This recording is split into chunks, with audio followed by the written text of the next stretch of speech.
ICRC consultant Praful Bakshi, a retired wing commander of the Indian Air Force, recently conducted an IHL training at Kochi in Kerala for Coast Guards and naval officers from India and its neighbor Bangladesh. In an audiovisual interview, he explains the relevance and importance of IHL training for naval officers.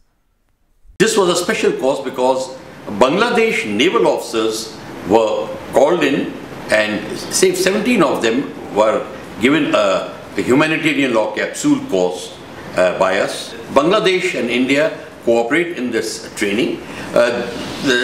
India had invited Bangladesh officers for a long course along with the Coast Guard. Bangladesh naval commander has recently announced that humanitarian law training for the Bangladesh is very, very essential for the forces.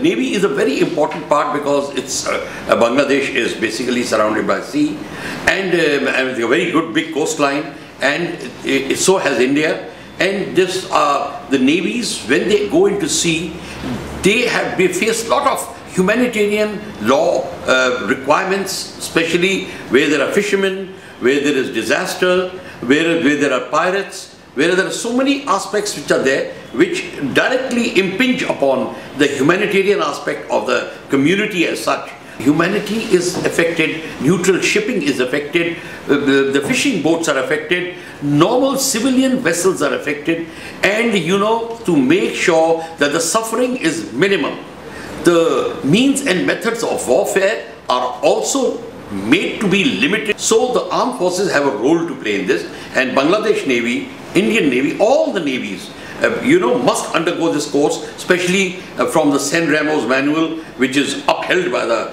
ICRC and the international humanitarian law.